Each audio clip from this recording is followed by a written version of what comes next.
And Michael, here she comes. Ta-da! Very exciting. Oh my gosh. Oh my God. Hello, Michael. Is that you? Wait. Oh, there we go. Okay, we are all excited today. This is wonderful. We have somebody here today who is not just a somebody. This is an amazing woman. She is a television icon who has done stage, screen. She's been nominated for Emmys, won 4 Emmys. She's well known for the mama on the Waltons, and is nominated this year for the grandmother of Evan Peters on Ryan Murphy's Netflix show Dahmer. I'm going to bring her on now. She is a healing force, actually, on this planet for so many. Michael Learned. There she is. I'm sorry it took me so long. I didn't have a link to log on to you, so now I do, and here we are. We are now linked. Yes. And it is a blessing to have you. I have to say, you are, growing up, there were mothers on television who meant so much to so many of us. And, there were the Partridge Family. There was there's a story of the Brady Bunch. And then there were Waltons, and this is Mama Walton. Everybody. Hi. Oh my gosh. So I want to know, what is it about, your presence about you brings so much joy and happiness to those around you. What brings joy to you the most in life? Reading, I guess. Reading and walking, I suppose, and my cat and my wonderful husband and my kids. I don't know. There's a lot that makes me joyful. Yeah. Do you have a favorite book?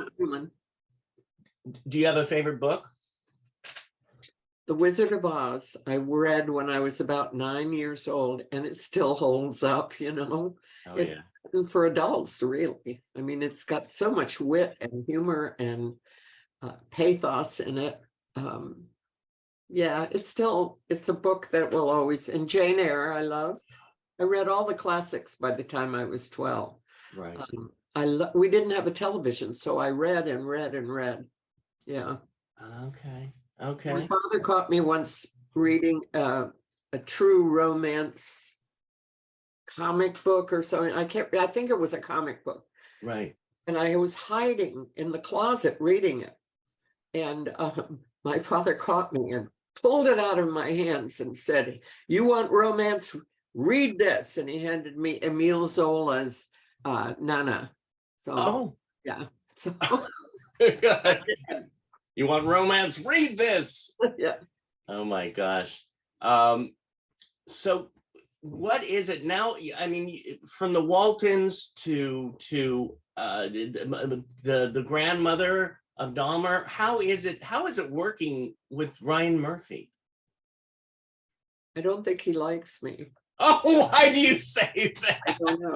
I just don't think he likes me, but I have enormous respect for him because every series that he has produced has been a favorite of mine. It's amazing, yeah. I only really met him once on the set. He was there quite often, but we were busy shooting. So the only time I really got to give him a big hug was one time when I was on a break, and there he was. And I just said, "Thank you. Thank you for this, and thank you for."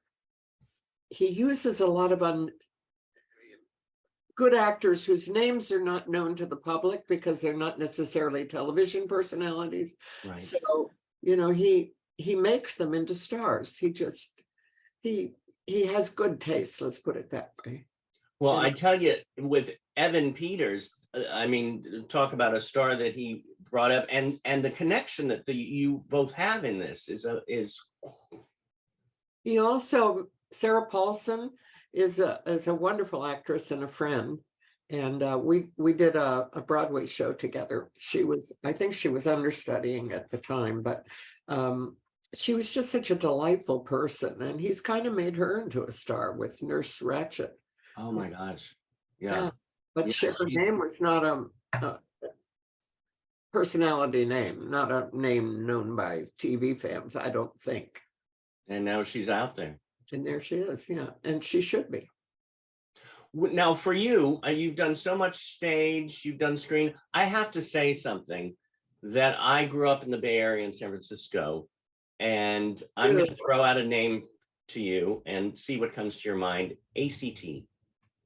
Oh my God, the best years of my life in terms of career. I mean, to be at that rep company and to be able to do all these classics, these wonderful plays written by Shakespeare, Moliere, Edward Albee, who's, every night we were doing something different, or sometimes we'd have a matinee up in the Marines Memorial Theater, which is up the hill, as you well know, I'm sure. And then at night we'd be doing a different play at the Geary. Yeah. And I mean, talk about training. You can have all the training in the world at school, but there's no training like having a live audience to tell you when you're bombing.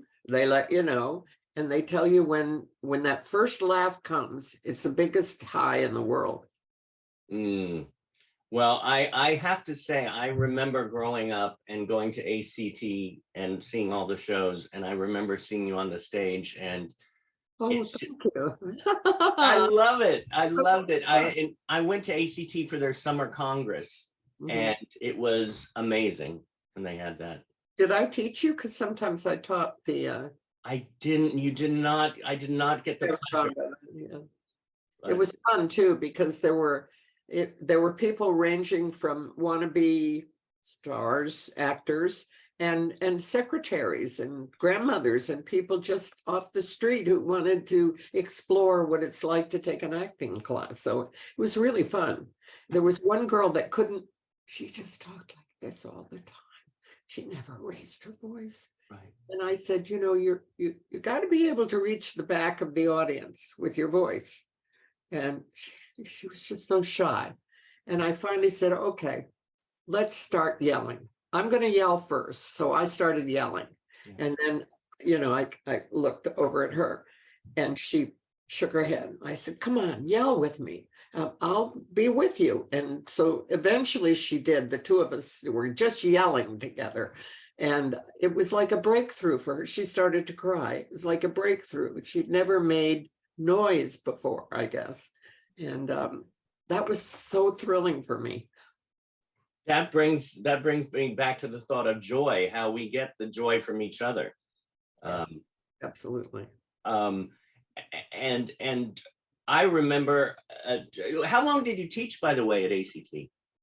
I taught a couple of seasons. Near the end, I guess I started teaching. Yeah. And we all did. We all taught. Paul Shinar taught, and Peter Donat taught. We all had classes that we took to teach eventually. And it was near the end for me because I had 3 kids at home. I wasn't, I was always trying to find ways to stay home. Right. But it was so exciting for me to work with people who weren't actors, right. Just human beings who wanted to explore, take an adventure. And they did. And I did too with them. Well, it's the first time I met you once before, and I've been teaching here at Performing Arts Studio West for almost, I guess, about 10 years now. And before that, the Meet the Biz program. And we have so many students and actors and dancers. And I met you actually at a place where I was an assistant and worked with the Mary Ring's Born to Act players. Born to Act, yes. And by the way, I told her you were coming on. So Mary Rings and her son Casey is here, and they wanted to say hello. Oh my goodness! Hello. Hello, Michael. How are you? Hi. Back at you. And I remember Sissy Wellman brought you to us, and in classes and in shows. And you've just been so delightful and so supportive and so charming and so much fun to be around. And Oh, we thank you. love you dearly. And vice versa. That was the most loving day, and hugging Aw. and warmth and just genuineness, I guess is what I mean.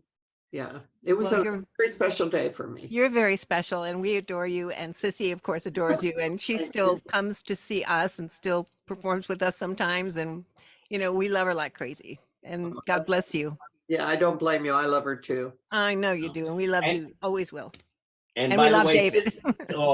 Sissy sends her love. She wanted to be on today, but she has that bug that's going around. So Oh no, yeah, I'm Yes. sure I may be coming down with something. It's really nasty. It lingers, it just doesn't go away. I hope she'll be okay. I'll give her a call. yeah. Yeah.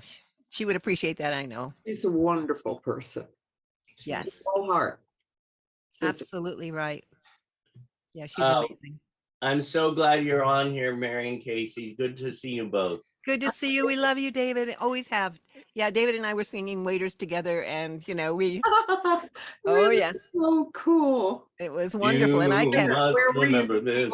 Where were at you? Bobby McGee's, and before that, Poppy Star. I was for many years, and I kept telling David, "You've got to come see my Born Act players. You will love them." And he kept saying, "I don't know," and I kept saying, "You have to come, David." And I was so persistent. He kept not wanting to come, and then what happened? You said you walked in, and what, David? I walked in and the doors opened and there were this group of amazing, incredible wonderful. actors, and I fell in love and it became family. Exactly. Well, actually, I know I did it for a lot of years. Since my mom and David Zimmerman, and he's a part of family for a lot of years, and he knows me. He knows my brother and my entire family. And I love David Zimmerman. He's one of the guys I never met. He's just one of the guys I know. He always come to our house, and he always he's talking about my mom and me. And he's a part of family a lot of years with us. So Yeah, we love David. Well, I Love love singing with you. David too. That's how we used to get good tips. We would sing together. Well, thank you, Mary and Casey. This is wonderful. Wouldn't have missed this for the world. So special. Yeah. Love you. Yeah, I Michael. know. God bless you. Family time. I love it. So, Michael, I mean, did you vote for yourself for the Emmys this year yet? No, I haven't done it yet. I was brought up in New England where you don't brag. Yeah. I know I have to, and I should. Why shouldn't I vote for myself? But I just haven't done it yet. My husband keeps saying, "Have you done it? Have you voted yet?" And I keep saying, "Oh, I'll do it today." And then I don't for some reason, I guess. But I will. I mean, how can I know? Yeah, definitely. PC is absolutely wonderful and is probably a front runner. She had more to do. I was just kind of the generic old nice grandma who was clueless. You were anything dragging body parts through her kitchen, Yeah. How could you not know? What's that smell? It was one of my lines. And what's that smell, Jeffrey? Well, it's body parts that I'm cutting up in your basement, Grandma. No, he didn't say that. He said it was a dead raccoon. Well, that kind of smell doesn't just come from a little tiny rodent creature. So, well, you grew up on a farm, so you would know that. I did, yeah. Yeah. And there was life and death on that farm, yeah. And I don't mean that like people, but Yeah, right. I'd see we had a calf named Joseph. I named him, and I loved that calf. And one day I came home and there's Joseph in this huge truck, huge, with ropes and he's right at the front of right near where the cab of the truck is, Right. In the back, of course. And he's tied up in all these ropes and he's going off to a slaughterhouse. And he came back in little pink packages that went in the freezer. And every time my mother would serve meat, we'd say, "Is this Joseph?" And my mother would say, "No, of course not. It isn't Joseph." And we'd eat it. But that's still one of my I tear up even as I'm telling you. It's just we have to be in a lot of denial to eat meat because some animal has really suffered to Yeah. get this red I meat. understand how some people become vegetarians. Yes, I do too. Unfortunately, I tend toward anemia, so I was told emphatically by a doctor, you have to eat red meat. Yeah. I was eating fish and vegetables and all really healthy. But he said, you need red meat. I said, okay. Yeah. Yeah. I'm going to throw out another name and see what comes to your mind. Olivia Walton. Aprons. Every year they would come to me and say, we're so excited. We have a new apron for you. And that was about it. But it was a role. It was a wonderful role.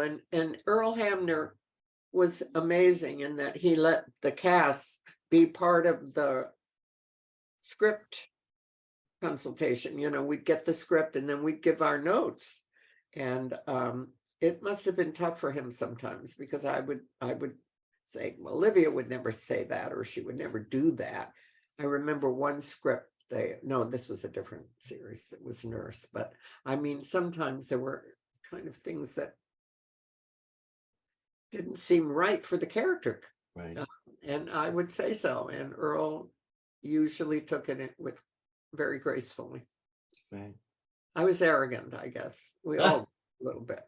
Well, 168 episodes, right? I don't know. I've never counted, but I know we were on for a long time. Yeah. You were talking about, you mentioned Nurse, and you've been nominated for, you've nominated for the Golden Globes. You have won 4 Emmys. You've gotten a People's Choice Award. What is it when you jump into a character? What is your process? Well, in terms of the latest, the Dahmer, of course, I tried to, there were pictures of his grandmother with a cat or walking around, you know, like a home movie. So I got to see what she looked like, but no voice. And I listened to a lot of his interview. He was being interviewed a lot. So I listened to him. Which was harrowing in a way, because he would talk about these murders as if he was reading off a grocery list. You know, it didn't seem to have any emotional impact on him, which is harrowing, really. You know, there was no remorse. There was no sense that he had any real perception of what he had done. It was almost like, yeah, I remember that one. Yeah. I can't remember, you know, it was like he was trying to figure it out. Yeah. At one point he said, there must be something wrong with my brain somewhere, you know. I thought, well, yeah, most of us don't go around killing people and eating them. Oh, Yeah. It's sort of, we block it out. It's like to find out one of your family members is doing something like that. It's like, it's unfathomable. I have a wonderfully handsome, kind, funny, marvelous grandson who's living with us temporarily. He wants to go to chef school here, and it's just so great having him. But I must say, after one day on the set, I came home and there he was, you know, and I opened the door and there was Ari. I guess he was on his way out, and I thought, what would I do if I suddenly found out there was this whole other world that he was living in, which is horrible. Yeah. And I would still love him. Yeah. Yeah. Still love him, even if I discovered he was doing terrible things. But my son once, when he was, I don't mean to go on and on, but my son once, when he was about maybe 6 or 7, he was quite young, but he came to me one day and he said, Mom, if I killed somebody, would you turn me in? And that's when you look up to God and say, please put the right words in my mouth. I don't know how to answer that question. If you said no, then you're condoning that kind of behavior. And if you say yes, then you're heartless. And So I think God answered my prayer, and I answered it, I think, correctly. I said, I would have to turn you in, Lucas, because killing people is not right. But I would come and visit you every single day. I would turn you in, but I would still love you. Yeah. So that was God talking, not me. Yeah. What do you do when your kid comes home and asks you a question like that? When I don't know. he was, That's, I was trying to fathom that too. It's like, oh, but it's wonderful. You have your grandson there and he cooks for you, I bet. no, he doesn't. Oh, But I could ask him to. I just never ask that of him. I don't want him to feel like he has to take care of his grandparents, you know. right, right. Would, and he is a good cook. I bet. My brother is the same. He's like he cooks for us, and Does he? Oh, that's great. Yeah, our cook, and he's a very good cook. okay, I'll be over. You're welcome. Oh, thank you. Time. Listen, well, we have a few people who haven't been on Meet the Biz or visited at all yet. But today, when I said you were coming on, she said, "Oh, I have to say hello to this beautiful, wonderful woman." Oh, sweet. We have Madonna here today. Madonna, here she is. Hey, Michael.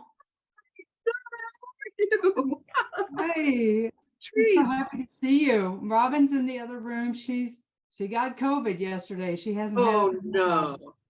So she's wearing a mask. She's on screen. She's not on screen, but she's here as well. Hi, Robin. I've known Robin for how long? Many years. Many years, yes. Mhm. No, we just love you so much, Michael. And when I saw this, I was like, we have to see Michael. I'm so You know, excited. You're such an amazing, first of all, your acting is off the charts, and I've loved you since the Waltons, but I saw you also in Three Tall Women at the Kennedy Center many, many years ago. And I was just like, oh my God, it's Olivia on steroids. Like, she's really freaking awesome. It was brilliant. And I just, and then I got to meet you in person that day at the stage event we were producing with David Galligan and the gang. And I just remember I bought this. I won Better. There she is. Hi, Your sweetness. mask is off. Your I mask hope is you feel better. It's a lousy COVID. I have skated it this whole time and double vaxxed and quadruple boosted, and I've been very blessed. And then I saw my first double line and went, honey, is this right? So I started on the medications this morning. So Yeah, it's weird to see that double line. It's like, me? Oh. yeah, the COVID virgin over here. So. And when you're in the industry and you're freaked out about COVID anyway, but then you don't want to get it because if you lose a commercial, that's, a lot of money. And so it'd been very slow for us. And then all of a sudden this week it started picking up. So we're just like, Oh gosh. we're completely isolated. Yeah. Anyway, we just. Do you have a fever, Robin?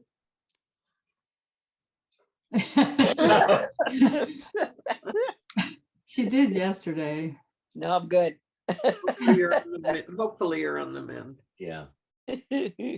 I'm just such a wuss when it comes to illness because thank God I've had I'm a healthy woman most of my life and I hardly ever get sick. But Same here. When I do, it's bad. Yeah, that's the same here. I said, it feels like, everybody says, how's it feel? And I said, it feels like a chest cold when I was a smoker. Oh, okay. Ooh. But other than that, I'm good. And I so rarely get sick. So this is a fine You're hello. so beautiful even when you're sick. Oh my God, you're amazing. Thank you. You are. I miss your face, my love. Me too. Well, We let's need another baseball talk game. about that. Get better. I will. Yes. Love you. Thank you both. You too. Thank you for bringing us on. We love you. Both of you, my loves. It's such an outpouring of love and how you have affected so many people by just being you and watching your work and you're just there. you're the if you look up the word bee, you're there, as in BE, not the flying bee, but you're just being. That's a real compliment. That's what we study acting for, is to be able to talk and listen. That's the primary thing. And I do feel most of the time that other actors are giving me something to respond to. Not always, but most of the time. Evan was a joy to work with. Oh, I bet. I mean, I love watching him. Yeah, he was a joy. What do you do? What do you do when you, as an actor, let's say someone isn't giving you something? How do you do it? How do you connect? I hit them. I have had that experience on stage with people who talk through your scene while you're. There was an actress, I won't mention her name, but there was a swing on the set, and she would swing during a really tiny, important little scene that we were doing upstage. She would swing, and she was leafing through a magazine going, "Oh, look at that. Oh, I love that sweater." And it was all ad lib, and it was all during my scenes. So I punched her. I did. On the stage during the show? My character used to do this to get her attention. Yeah. And but one day I'd had it, and I just punched her. Not too hard, but nonetheless, She flew off that swing. I made my point. She didn't talk anymore after. She was a bitch, honestly. She was. I won't, no names mentioned, but no names. No names. Do you you played so many characters? Do you have a favorite character that you played? My favorite character on stage was Masha in Chekhov's. Right. Sisters, I guess. Yeah. Oh. Mixing it up with Three Tall Women, but yeah, that was.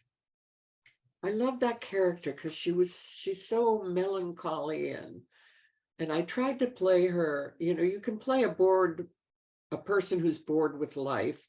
You can play it boringly, or you can play it with the sense that there's all this energy underneath that isn't being used. Mm. And that's what I went for, was that she wasn't just kind of like this. She was like a racehorse who didn't have a race to run, if you will. Yeah. And I loved her. I loved that character. And I was also going through my own personal traumas at the time. So it was an outlet.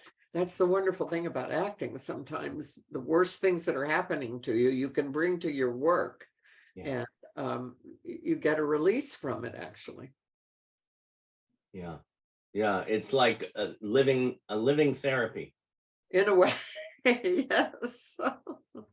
I've learned from some of the characters I've played too. I've had to do research. I've had to look something up. And, you know, when you're doing something like Chekhov, there's a pause where it says pause. Well, in TV, you don't pay attention to it. But in theater, if there's a pause, there can be an all day long debate about what that pause means, you know? Right. I'm listening to you and I'm saying, oh, I would love to have you come visit the studio one day and teach a class. Where are you? Because I will. Well, performing arts, right now I'm up in Northern California because I'm doing Zoom for the performing arts for the last 2 years during COVID, and I'm with my mom who just turned 97. Oh, great. But the studio, I try to stay away from but, and the studio is in Inglewood. Right near the airport, performing arts studio is. I'd come over if you invite me. I will. Well, you're gonna get a letter. In fact, we're actually filming from the studio today, and one of our teachers here, Diana Elizabeth Jordan, wanted to say hello because, well, let me see where she is. She was telling me how much you have meant to her. I really needed this. I've had a rough day, so I really needed this. It's so heartwarming. Thank you. Well, I mean, thank you. I mean, again, you have given so much joy and love to everybody. Let me show you the studio now. There's the studio. No, I'm trying to see where there's some of the students there, and of course, say wave everybody. Hey, I love it. And I'm trying to find the other camera where Diana was sitting at. Let's see, where are we? We might have to come back to you because I don't see that camera. I see Chardell in the back there. And Diana, are you still, am I missing you there? Maybe she took a little break. I think, oh, wait, there it is. Okay, thank you, thank you. Thank you. Chris is the magic behind the madness. She does all this wonderful stuff. We can hear you. You're a little blurred and frozen, but oh, there you are. Yes. Can I go to the big one? Oh, we can see you now. All right, cool. Hello, Miss Leonard. I am Diana Elizabeth Jordan. And look directly to the camera here. This is the only place the camera is. It's where Okay. this white light is. Diana, this is Steve. I would go to the big camera, hun, because that camera right now is completely frozen off and on. Walk over in front of Jamesia, hun, and we'll be able to see it. Yeah, yeah. There you Yeah, go. the other camera. Thank you, Steve. You're welcome.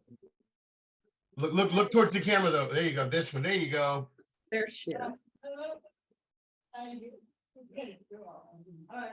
Miss Leonard, hello. I am Diana Elizabeth Jordan, and I'm share the story of how you touched my life.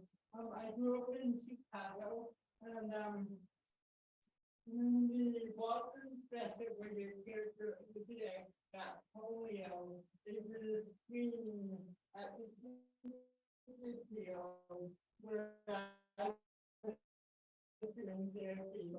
There was a special screen. I just got how to get you change with your public manager. I still remember you looking and seeing you in that. And I went up to you and autographed for all the kids afterwards. And I told you, I said, this one is when I grew up, I want to be an actress. And you looked at me and said, then you be one Diana. And I have. I've got my master's degree in acting. I've worked in theater, film, television, here, and I don't remember, but when that was go, they had to tell me, that I have to be called, tell me to be an actress. And I could come on, and I'm so glad to have the opportunity to spend this way in the network. So that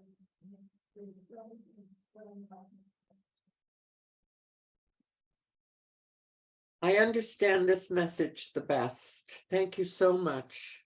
I'm humbled, but thank you.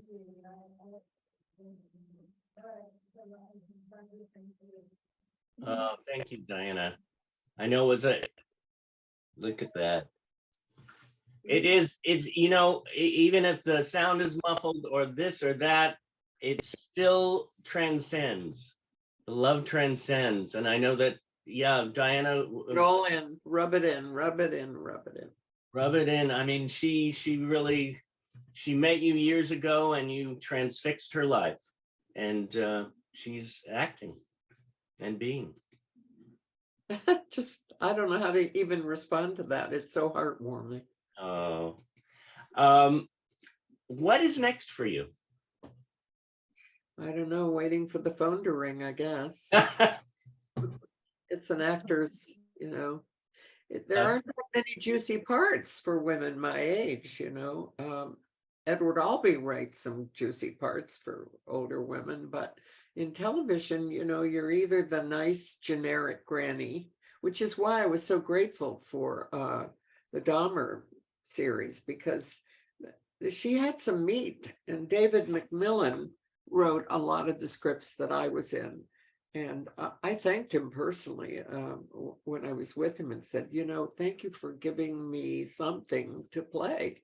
And other than just the generic nice old lady sitting in the background. Yeah. He really did. He gave me some meat to deal with, and it was wonderful. It's exciting. Yeah. Well, I'm so glad that there's more and more of you on TV all the time. I hope so. From your mouth to God's ears. Yeah. Is Kate here? Is Kate here? Oh, is that you, Kate? Is that you, Kate? Yes. Oh, okay. Let me add Kate. She sent me a letter earlier and she wanted to say something. Hey, Kate. Yes. Hey, how are you? Hi. Can you guys hear me or? Yes. Oh, okay. Hello. David, thank you for everything that you do. I don't even want to call you Michael. You've been Miss Learned for me since I was a child. And I wrote David because I'm at work right now.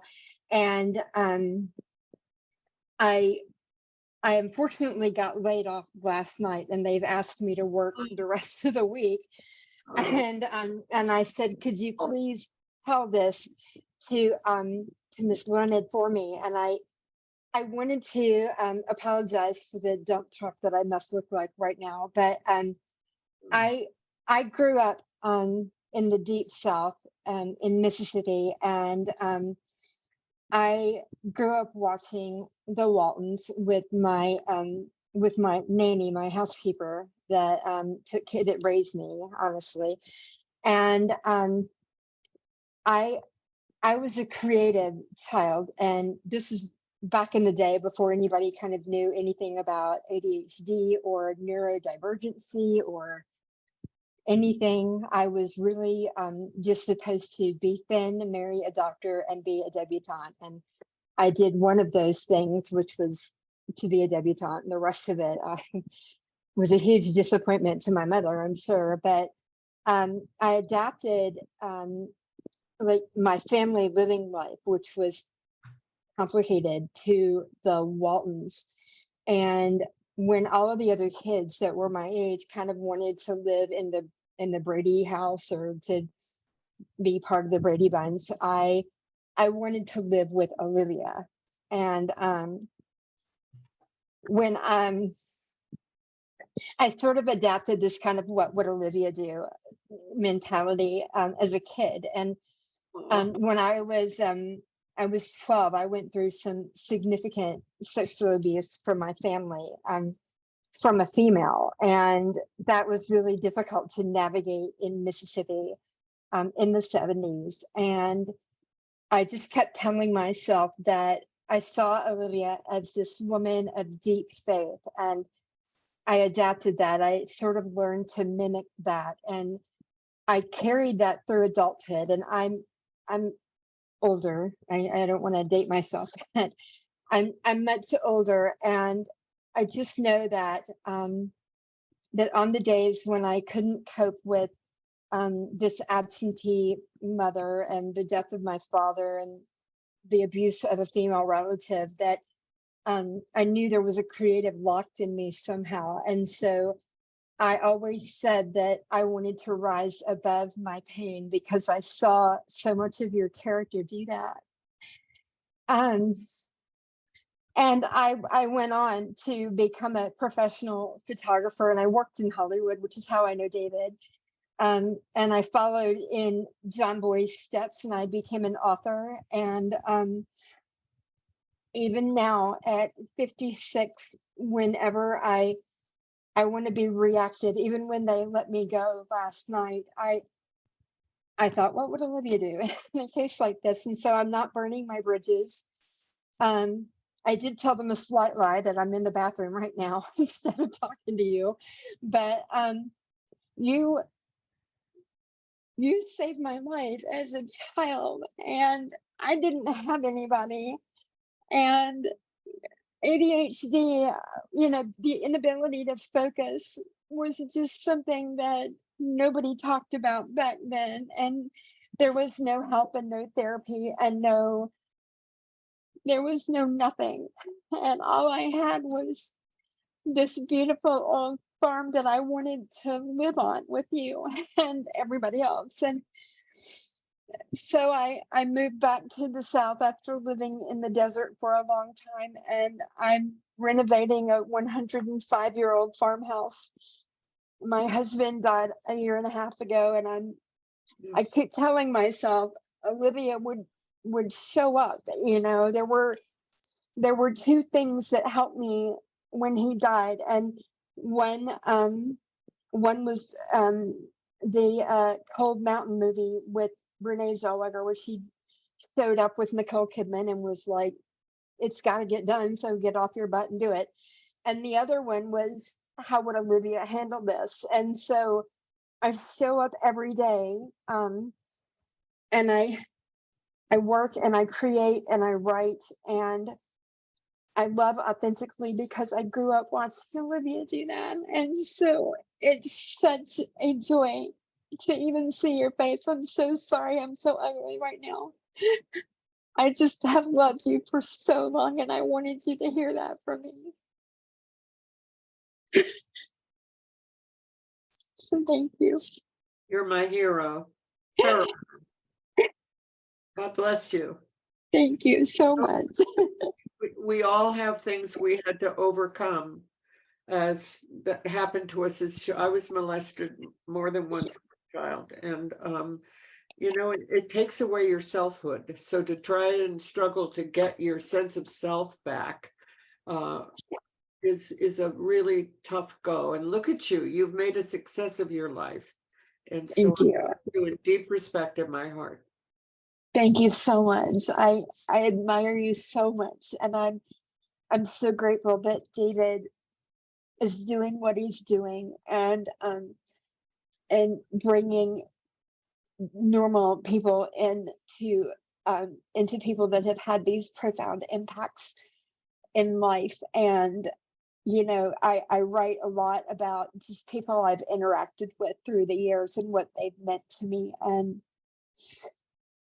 I will always have Olivia to guide my path, because that's the way that I wanted to live my life, was just to know that you could still have kindness in the face of adversity. And I forgave my aunt. I was raped 3 times, and I lost my baby due to a rape, and I forgave all of that because I don't want to live my life you know, with grief and sadness.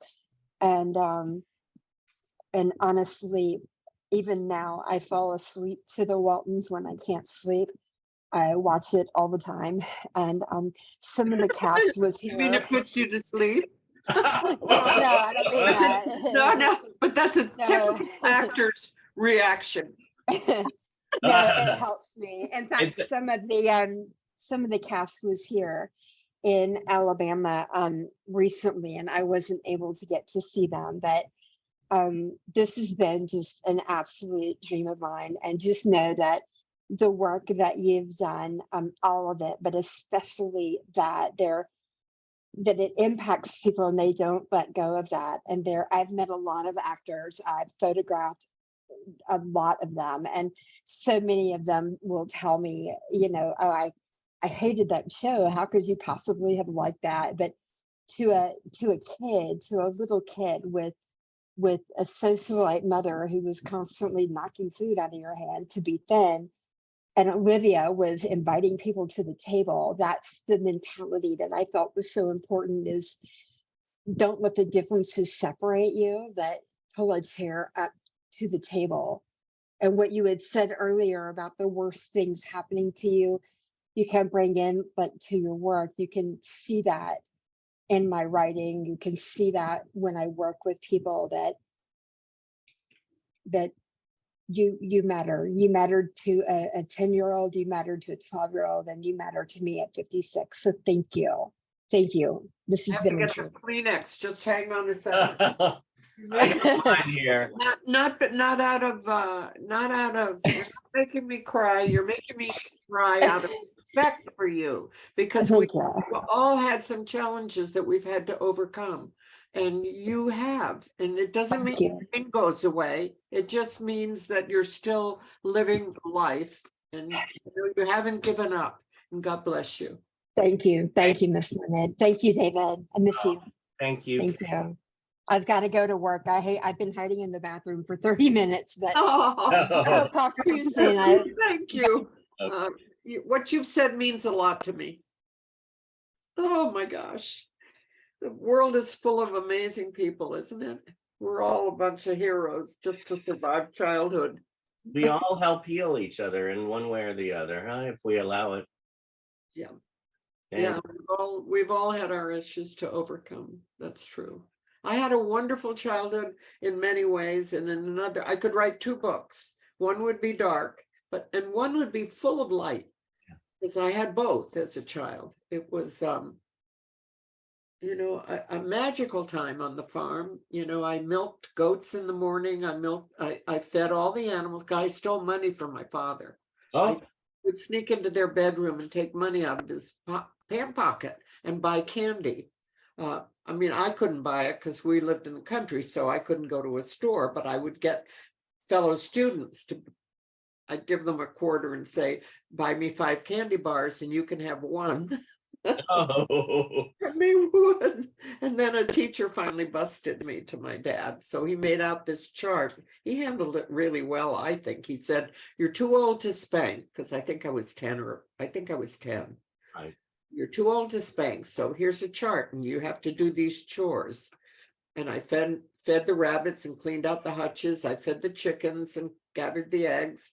And I would go up to the big barn and milk 3 goats every morning and every night before I went to sleep. And I fed the pigs, and I really did a good job. Yeah. And so I think my father handled that brilliantly. Yeah. Taught me how to be responsible. What is your definition of family? Love. We can have the black sheep. We can love the black sheep in the family. As I said to my son, when he asked me what I would do, the message I was trying to give him was, I wouldn't approve of that behavior, but I would still love you. What do you want the most at this moment in your life? To keep living. I'm old now, and I wake up in the morning and thank God I'm still alive. I'd like to make it to 92. I don't know why I have that number, but one of the writing producers on our show was Claire. I don't know which professional name she used. I think it was Claire Whitaker was her writing name, but she was a writer producer on the Waltons. We became very good friends. And she was in very good health until she hit 92. And then she fell and banged her head, and that eventually took her out, which is what happens, I think, a lot to old people. We fall down, or we get a bug that we can't fight anymore. Our immune system can't fight anymore. We all have to die. We know that. And it's pretty depressing as far as I'm concerned. I still want to do some living. Yeah. Well, and you're alive in all of us. So thank you. Blessed with that role. And I have to say, the only time we gave Earl a hard time was when we were just too perfect. And I would say, didn't your mother ever scold the wrong child by mistake? Didn't your mother ever drop something? Didn't your mother ever make a mistake? And I had to fight him because he was writing about his own mother. So he idealized this character, and I had to really struggle to get, she don't make her be perfect. Everybody will hate her. Right. People don't love people because they're perfect. They love people for their frailty, their human frailties. They love people for all of it. And God bless him, he listened. And he would give me sometimes, I'd scold the wrong kid, or I'd be righteous about something or whatever. So he Olivia, even though she was a homemaker and mother and loved her kids, he also gave me some juice, you know. Yeah. Bless him. Well, we bless you and thank you so much for being on today. There was several other people who sent in their questions, like Shannon Direks and Mark Pulver. So we're sending you love, but I know that we're at the time now. But what we could do, if we want, we'll do a group shot and just a picture of everybody. I'll remove the spotlights. Here we go. And Everybody, thank you. Well. Oh, thank you so much. Thank you, Michael. On the count of three. I'm trying to think of this word, this joy. I mean, you have brought so many people joy and health and living. So thank you for that. On the count of three. 1, 2, 3. Bye. Bye, everybody. Thank you, Michael. Thank you too, David. My pleasure.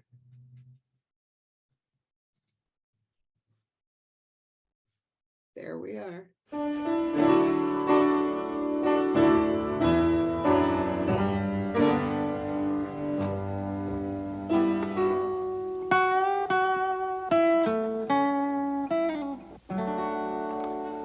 You're sweet as flowers in springtime. You're as pure as the dew from a rose. And I'd rather be somebody's darling than a poor boy that nobody knows. Be nobody's darling but mine, love. Be honest, be faithful, be kind, and promise me that you will never be nobody's darling but mine.